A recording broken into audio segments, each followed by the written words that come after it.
Okay, today let's talk about the 3 P's going through Mexico. Potties, police, and potholes? Yes. Hello, I'm Chad, And I'm Grace. and this is our dog Queen. And together we are Two gringos and a dingo. Okay, let's start with police. Okay. Okay, we were stopped 4 times on our trip. Yes. The 2 of them looked like official police stops. They had the signs with the little hat Correct. going in. It was Notification sign as you're driving up. Inspection station, so many yards ahead, so many meters ahead. Right. And so those seemed fairly routine to me. The policeman waved us over, we were stopped, and we, showed them our papers, and you could see their face. It looked fairly normal. The other 2 didn't seem so normal to me. I really didn't know what to think about them, and still don't know what to think about them, because we were not terribly harassed. We got stopped, but the people that stopped us at random places. They just put up road cones, and they had their machine guns mounted on their trucks, and they were in black uniforms. Right. That did say Police Especial on Right. them. But they were all wearing masks. Right. And I wondered what police are afraid of you seeing their face. That gave me a little pause for concern. Right. And being in a truck with Texas plates that was loaded down with stuff, Right. I felt like we were going to be in for a long afternoon when we got stopped. But we were lucky. On all the stops, we were lucky. Well, yeah, I mean, the car right in front of us was just searched every inch. Right. They looked under the mats, they looked under the seats, they pulled out suitcases and put them on the side of the road and just dug through the people's And clothes. they were asking lots of questions to the people. Questioned them consistently. And this was a family with small children. There was nothing suspicious about them, looking, but of course I don't know why they were chosen. And then we happened to get pulled over right at the end of the workday for Right. them, and you saw them coming down the road picking up the road coins, and they just, okay, y'all go on now. Yeah, it was the end of the workday for them. So, we, like I said, we were lucky. On all stops, nothing bad happened at all to us.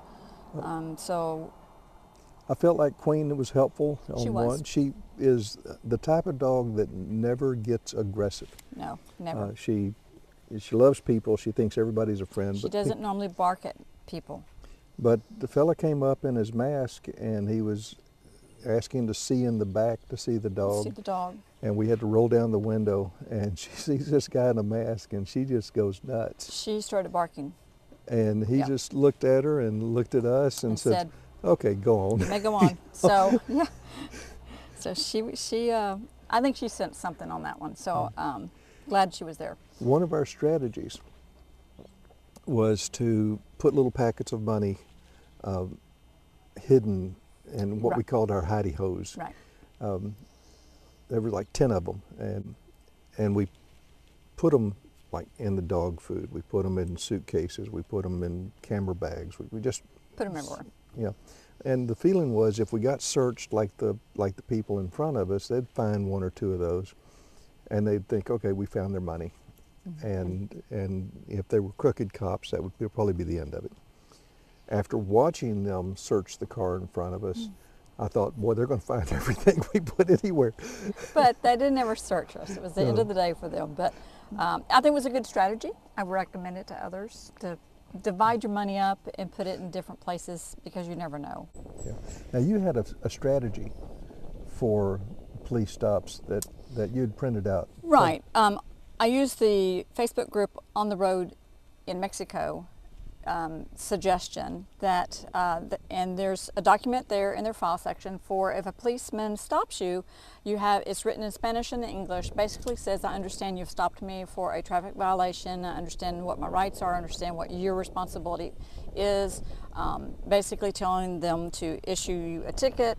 And that strategy works for many people, they say, because there are definite rules the police are supposed to follow, and if they know that you know the rules, then the rules will be followed. So we never had to use the document, but I had it at the ready, ready to print it out to hand to any police officer that seemed to want to give us a ticket or a citation or harass us in any way. But Well, and there was another strategy that we discussed, and we picked this up online in our research, which was, you know, when they come up, have your phone out and start recording, and and you know, say, oh, thank you for stopping us, we're YouTubers, and yes, right. you know, and can we get pictures, and they, you know, if they're wearing masks, they don't want their pictures.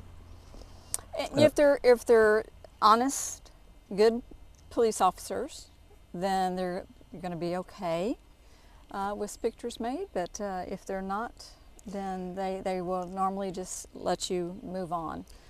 Yeah. And as a little aside to that, we had a boom that we attached to our phone. A microphone boom. And the idea was maybe we could pick up the conversation a little bit better with the boom. Right. And I had it attached to the phone as the people were pulling us over. Mm-hmm. And I realized that from a distance, the boom could look like the barrel of a pistol. Yes. And I didn't want people with machine guns to mistake my sound boom for a barrel of a pistol, and that thing went away. Yes, we took that off and said, no, let's not use the boom. The sound will be what it is. So anyway, like I said, we were lucky in our police stops. Nothing was taken, no harassment was given to us, so we did fine. Yeah. No, so it was the big concern we had going through Mexico was being stopped and randomly searched by crooked cops or cartels or whoever. And the stops were, you don't expect them in the U.S. You just don't. It's a warrantless search. You just don't have those in the U.S.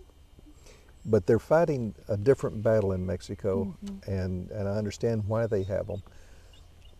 Didn't make me feel comfortable when I saw them with the machine guns, and didn't make me feel comfortable when I saw the people with masks coming up to the car. The second thing we were concerned about was the roads, the potholes, and the condition of the roads, because a lot of people said they were axle braking potholes. And that's no lie. That's no lie. We passed by people with tires sitting at a 30-degree angle with a broken axle. And a lot of flat tires as well. Oh, flat tires a lot, yes. Yes, the roads, and we stayed on toll roads the whole time. We did. Now, the roads were not uniformly bad. Correct. I'll put a graphic up for the pathway we took, so that you can see the roadway we took. And it was the last 2 days of the trip. The trip was 4 days through Mexico, and so the last 2 days the roads were rough, particularly the last day, getting into Chetumal. Much more heavily potholed roads. And so you had to be comfortable going on either side of the road. You had to say, okay, I'm going to just drive on the left-hand side of the road of a just 2-lane highway, because the potholes on your side would be just too deep to navigate. And even if you had a road that didn't have potholes, you have to watch out for the sleeping policemen, which are their speed bumps. They're very, very large speed bumps. Yeah. And now, if you're human and you eat and drink, and most of us are, you know, and some people that aren't human eat and drink, and so you need rest stops, you need potties. Right. And the good news, there's a good news and bad news on this one. Good news is they were fairly routinely available. Correct. On the route we took, it was a trucking route, so they had truck stops every 30 or 40 miles. And they were big operations. They had restaurants, they had you know, little stores, gas, and restrooms.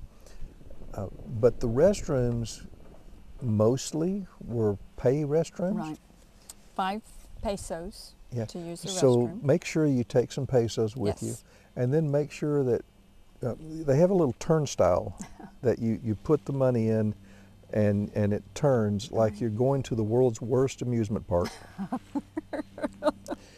And if you put the money in and turn it and it stops, it's because the person before you that came out didn't swing the turnstile all far the enough way. for it to lock into place.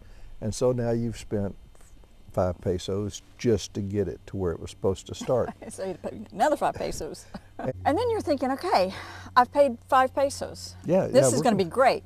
we're gonna have a facility here. They're making sure nobody can come and go without no, it's just not that way. So, big tip, okay?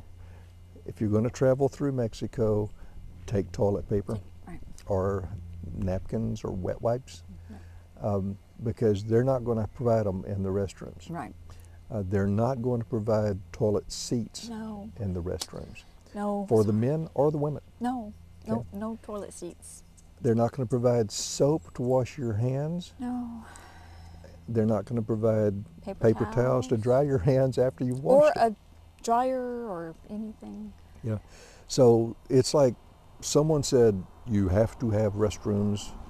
And they said, okay, fine, but I don't have to give you what you need to use this restroom comfortably.